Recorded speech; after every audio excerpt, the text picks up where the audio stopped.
이 시간은 이정원 교수님의 성령적 세계관 신간입니다. 이 책 가지고 조금씩 우리가 살펴보고 제가 참 많은 기대를 가지고 있었는데 책 자체를 보고 제가 유튜브를 어쩌다 한 번씩 보기는 하는데 다 들을 시간이 없어서 이정원 교수님의 그 지적인 내용에 대해서 정확하게 판단할 수 있는 좀 더 분명한 어떤 것들을 저도 알고 싶고 배우고 싶었는데 이 책을 통해서 또 우리가 배워야 할 게 무엇이고 또 비판적으로 고찰해야 될 것이 무엇인가를 이렇게 살펴보려고 해요. 많은 분들이 이제 이 기독교 세계관 혹은 성경적 세계관 이렇게 말하면서도 이 멘탈리티의 핵심 키워드를 모르기 때문에 잘 안 됩니다. 그러니까 잘 안 된다는 것은 이정원 교수님이 우려하듯이 이 진보 좌파로 빠지게 되는 거죠. 제가 여기 늘 이렇게 보여드렸던 이 셰프의 이승에서의 도피라는 이 책을 보시면 사실은 이게 리딩이 잘 안 되는 거예요. 제가 여기 이정원 교수님 책 여기 보여드리고 셰프의 이승에서의 도피, 제가 보여드리는 이 책이 이렇게 개정이 되어서 개정된 데보다도 새로운 디자인과 번역이 돼서 이렇게 나왔는데 우리가 이런 조금 다듬어서 이 책이 나오긴 했지만은 이제 이 책을 우리가 늘 말할 때 이 고민이 뭐냐면 이 책이 22페이지 오면은 그다음부터 잘 안 넘어가요. 요 소제목이 뭐냐면 레오나르도 다빈치와 라파엘로, 여기부터 힘듭니다. 왜 힘드느냐? 이걸 우리가 배우질 않았어요. 가르쳐 주질 않았어요. 너무 중요한 건데 이걸 가르쳐 주지 않았던 거예요. 그게 뭐냐면 자연과 은총, 개별자와 보편자, 의미와 통일성, 이 부분을 우리가 배우질 않았습니다. 그래서 우리가 이 어떤 기독교 세계관, 성경적 세계관이라 할 때 이 이승에서의 도피, 이 한계를, 이 내용을 또 모르면 도저히 감이 안 잡힙니다. 특히 이 도약이라는 개념을 모르기 때문에 도약을 이야기하면 우리 도약해야 안 돼? 이렇게 말하는 시점이 우리의 상황이 그래요. 지적인 상황이 그렇습니다.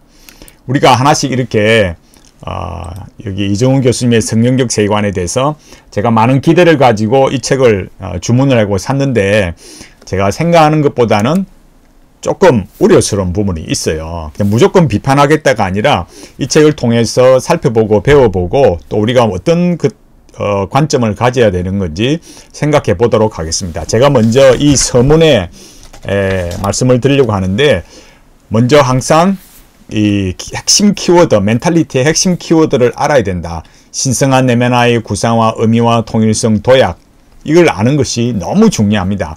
세계관을 말한다. 적어도 기독교 세계관, 성경적 세계관을 말하려고 하면은 반드시 이 5가지의 멘탈리티 키워드를 알아야만 합니다. 그게 지금 여기 4페이지 보면 이렇게 말합니다.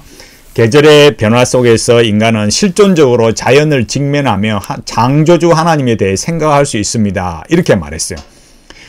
여기서 저는 우선 먼저 인간은 실존적으로 자연을 직면하며 창조주 하나님에 대해 생각할 수 있습니다.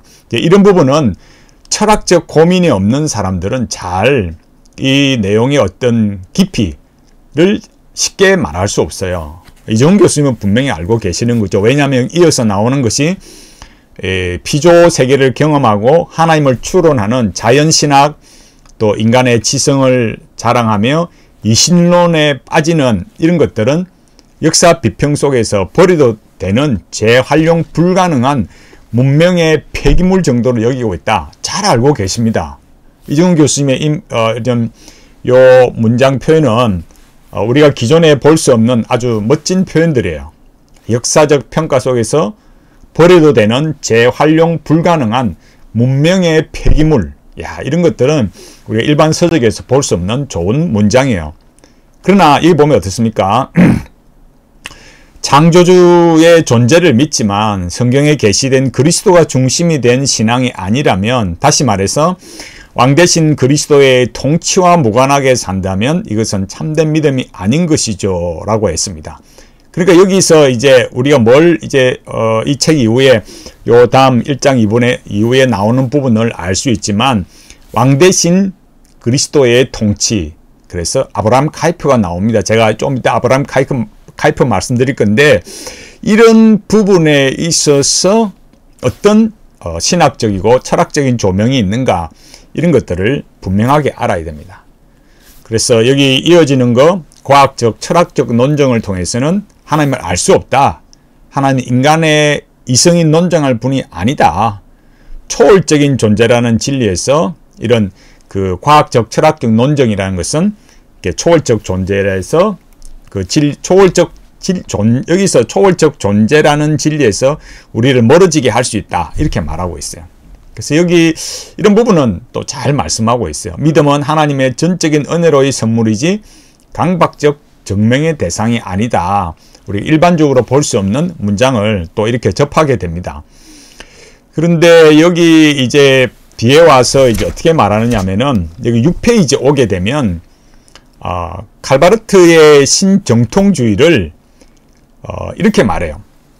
다양한 비판을 받으면서도 하나님의 초월성을 강조하는 칼바르트의 신정통주의가 기독교인들이 자연주의나 현대성에 굴복하는 자유주의 신학을 대적하는 무기가 될 수 있습니다. 갈로하고 필자는 성경의 권위에 대한 칼바르트의 입장은 지지하지 않습니다. 이렇게 말했어요. 다 읽고 말씀드릴까요? 20세기 이후에 칼바르트의 신학적 의의를 잘 이해하지 못하거나 과학이나 철학에 대해 삐뚤어진 집착을 할 때 엉뚱한 방향에서 과학과 기독교를 함부로 조화시키려 한다거나 또는 현대 철학이나 이데올로기에 기독교를 종속시키는 부작용을 창출한다고 필자는 진단했습니다. 이렇게 말했어요.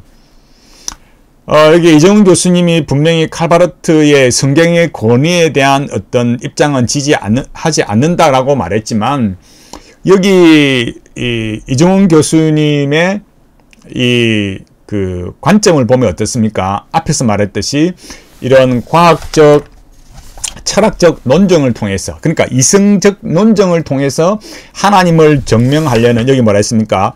강박적 증명, 이런 대상이 아니다. 그러니까 이성적으로 하나님을 논증하려고 하니까 하나님은 없어, 땡, 끝나버리더라 이거예요. 그래서 거기에 대한 어떤 그 무기가 뭐냐, 그런 이성에 기반한 자유주의 신학을 대적하는 무기가 뭐냐라고 할 때 칼바르트의 신정통주의가 될 수 있다. 왜? 하나님의 초월성을 강조하기 때문에 라고 말했어요. 그러나 제가 여기 이제 이 부분을 말씀드리고, 제가 늘 강조해 왔잖아요. 그 하나님의 초월성을 말할 때 그럼 내용은 뭐냐라는 거예요. 그러니까 실제적인 내용에 들어가 보면 그 하나님, 초월성으로 가는 그 하나님은 뭘 말합니까? 그 신은 전적인 타자예요.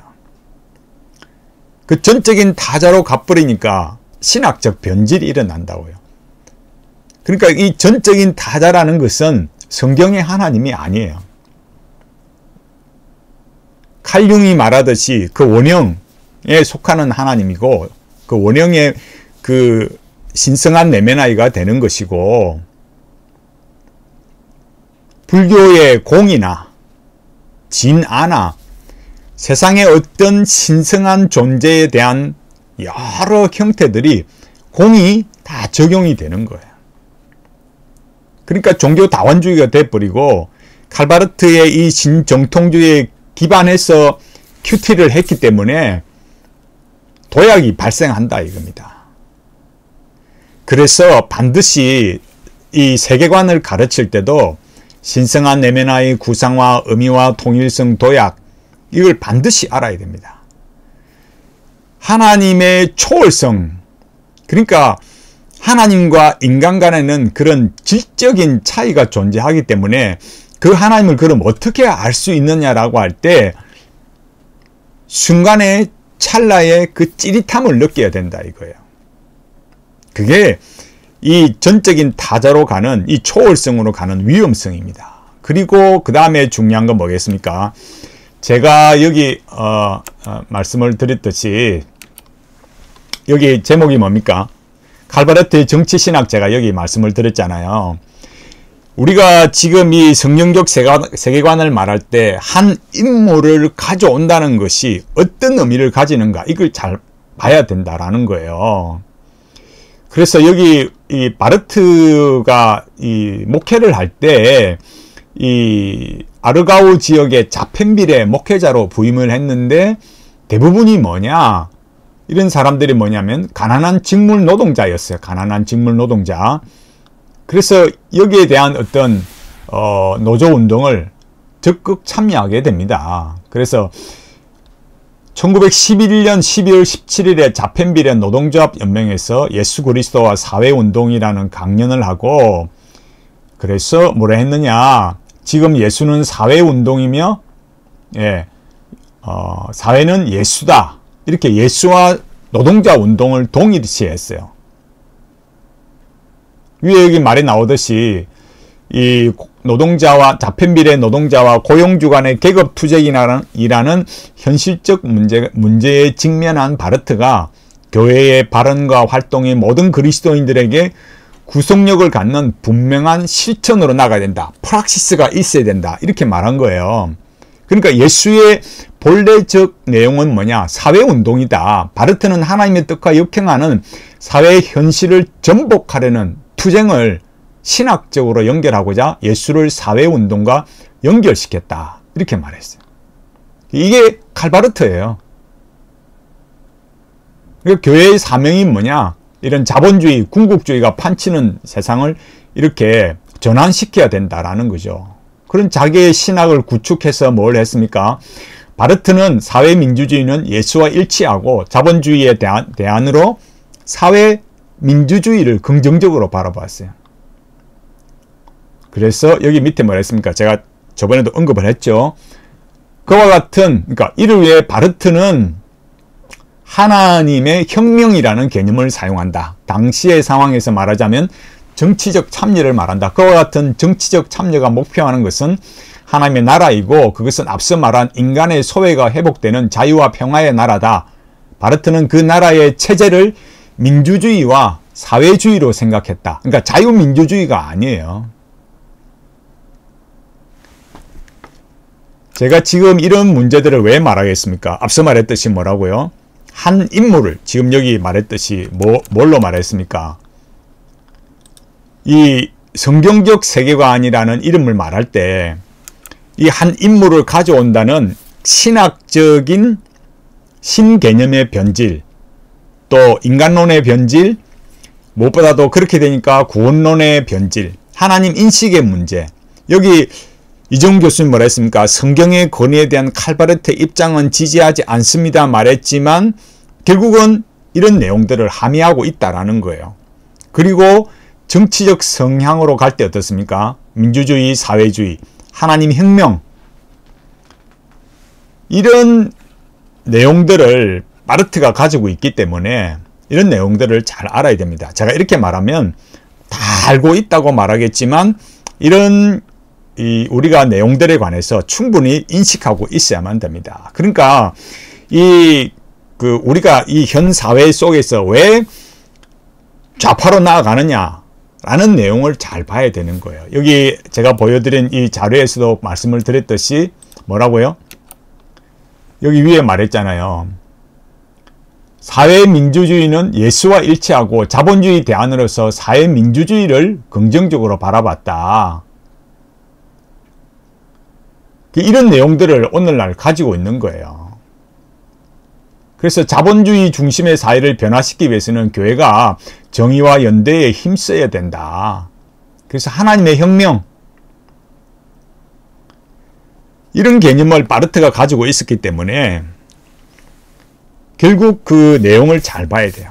또 한편으로는 또 이정훈 교수님이 늘 강조하시는 것처럼 그런 무조건 그냥 깃대 들고 나가는 것만이 다가 아니라는 것은 굉장히 이정훈 교수님이 잘 말씀을 하시고 있어요. 그러니까 보수도 보수 한계의 문제점, 기독교 안에서 제가 세상 현실 정치를 말하려고 하는 게 아니라 보수라는 이름으로 사람들이 예수님을 믿는다면서도 그 사람이 가지는 보수라는 한 목회자라는 거, 제가 누구 이름은 지칭하지 않겠지만 그 사람들이 비성경적인 가르침을 가르치는데도 보수라 하니까 우르르 다 따라가는 거예요.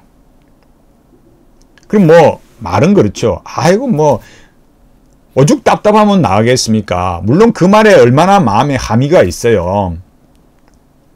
그렇지만 그분들이 가지고 있는 비성경적인 가르침에 대해서 간과하고 그런 교회에 출석한다. 그런 교회에 헌금을 한다. 그런 목사가 가르치는 신학적 지식에 성경과 교리를 비성경적으로 가르치는데도 보수라는 이름으로 일치단결하는 것은 사실 좌파나 별 다를 점이 없는 거예요. 그리고 여기 제가 말씀드리듯이 칼바르트 이 신정통주의가 얼마나 이 대한민국의 좌파 세계를 지배하고 있는가, 이런 것들을 간과해서는 안 됩니다. 여기 옆에 여기 특히 이런 것들이 7페이지와 관련이 돼요. 7페이지 뭐라고 했느냐? 복음주의는 그리스도를 믿음으로써 구원을 얻는 이신칭의의 진리를 확고하게 믿으며 성경의 권위를 절대시하는 신학이라고 정의할 수 있습니다. 라고 말했어요. 현실은요, 그렇지 않습니다. 복음주의는 어떻습니까?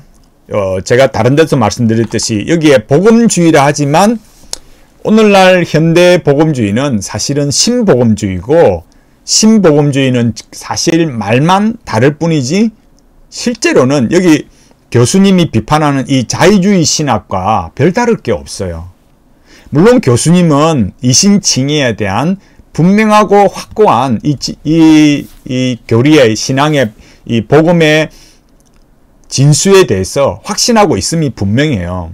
그러나 여기 뭐라 했습니까? 성경의 권위를 절대시하는 신학이다. 복음주의가. 그렇지 않습니다. 제가 이런 말을 하면 또 이 일을 제기하실 분들이 계시지만, 제가 신복음주의 말씀드렸듯이 5번 선언서의 첫 번째 사항이 뭐냐면은 성경의 모호성을 부정하는 거예요. 성경을 하나님의 영감된 말씀이라고, 여기 말했던 것처럼 교수님 말한 것처럼 성경의 권위를 절대시하는 신학이라고 보지 않아요. 그렇게 말하지 않습니다. 그렇게 믿지 않습니다.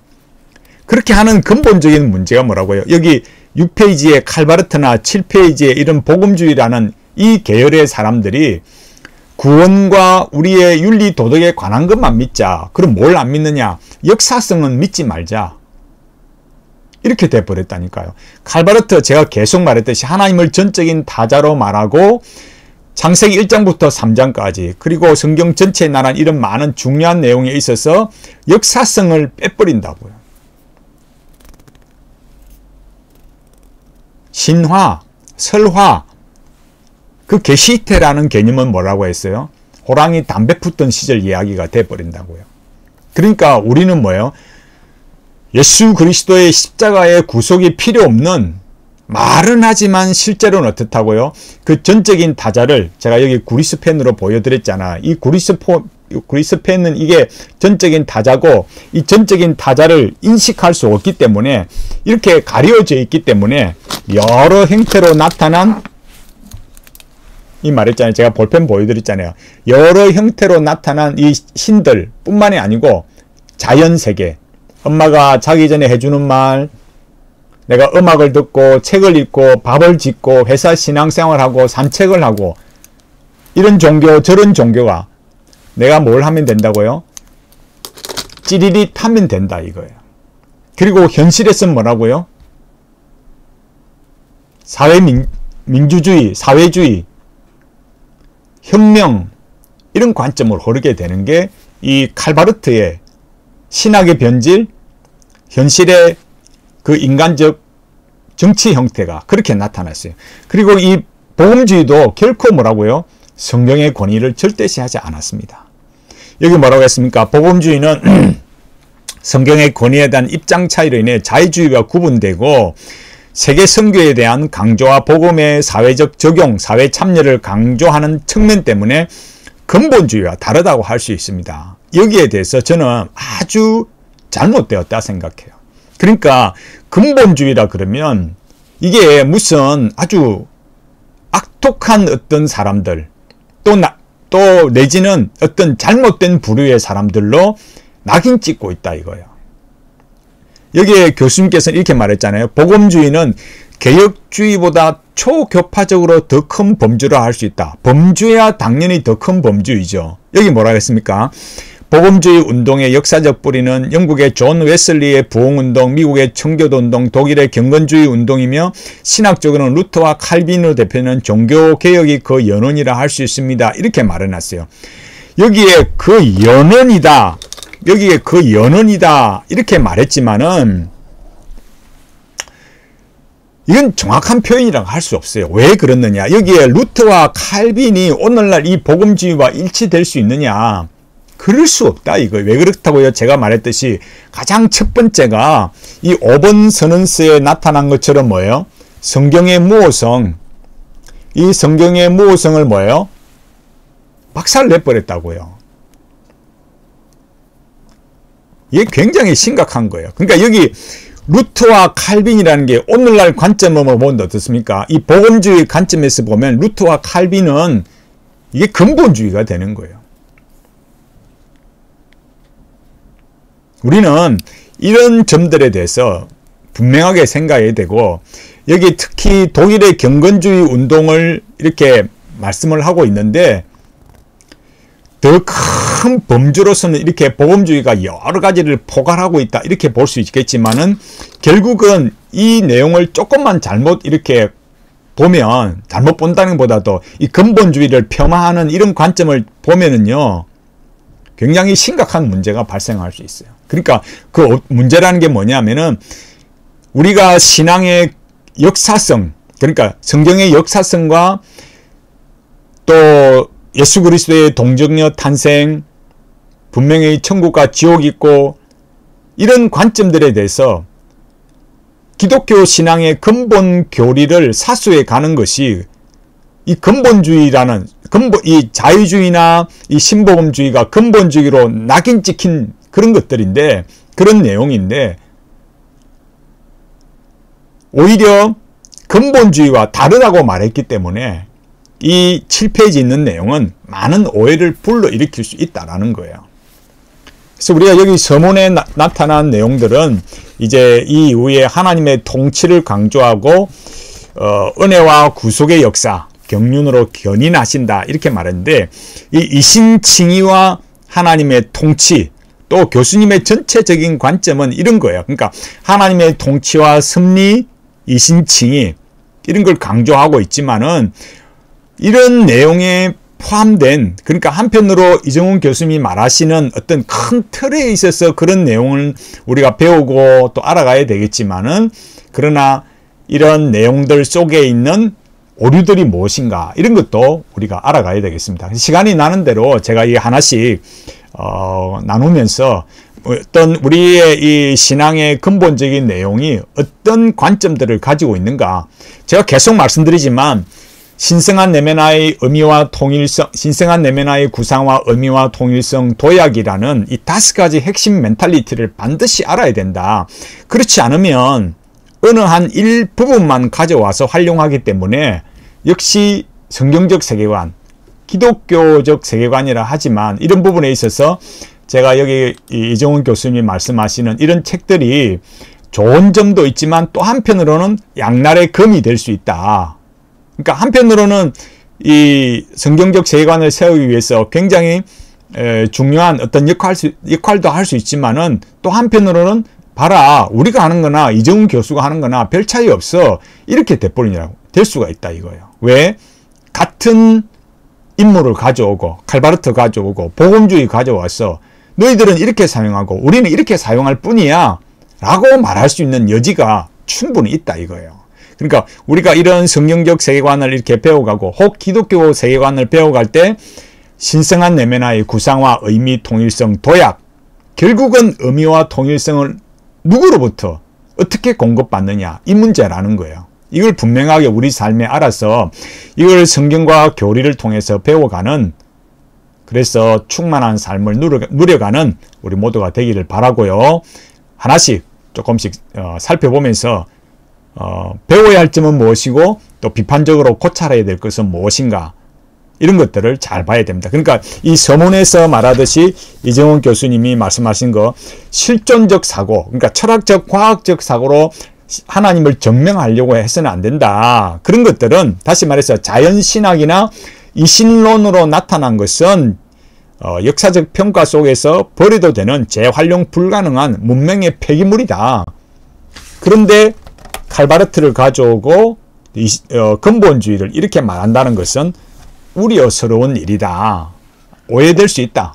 또 그 내용의 이면에 나타난 정치적 성향, 또 이 복음주의의 잘못된 내용들, 신복음주의, 또 자유주의와 유사한 내용들을 가지고 있는 것, 이런 것들을 간과할 수 있다. 우리 그런 실체들을 바르게 알아야 된다. 그리고 이정훈 교수님이 말씀하시는 것, 하나님의 통치와 섭리, 이신칭의, 언약, 그리고 이게 말했듯이 종교개혁의 영성은 이 경건을 말하면서도 어떤 내용이요? 세상과 구별되지만 분리될 수 없다. 이걸 누가 가르쳐요? 근본주의가 가르치고 있어요. 마치 근본주의는 이런 걸 안 가르치는 것처럼 오해되어져서는 안 된다라는 겁니다. 칼빈이, 우리의 믿음의 선조 중에 한 사람인 칼빈이 이렇게 가르쳤어요. 근본주의 결코 여러분 잘못된 게 아닙니다. 혹 우리가 항상 오류는 있어 왔잖아요. 말의 실수, 행정과 정치와 삶에 있어서, 신학에 있어서 혹 실수는 있을지라도 자유주의와 이 신복음주의, 복음주의자들이 근본주의라고 깎아내리고 짓밟는 이 근본주의야말로 그 오해되어지고 잘못 나타난 그런 게 아니라 개혁신앙의 바른 내용을 가르치는 것, 그게 정말 우리에게 필요하다. 그러기 위해서는 멘탈리티의 핵심 키워드를 알고 결국은 의미와 통일성이다. 성경과 교리로부터 분명히 그런 것들을 공급받아야 된다. 이런 것들을 예수 그리스도의 십자가의 구속 안에서 충만하게 우리에게 주어진다는 것을 알고 이 성경적 세계관 조금씩 살펴보도록 하겠습니다.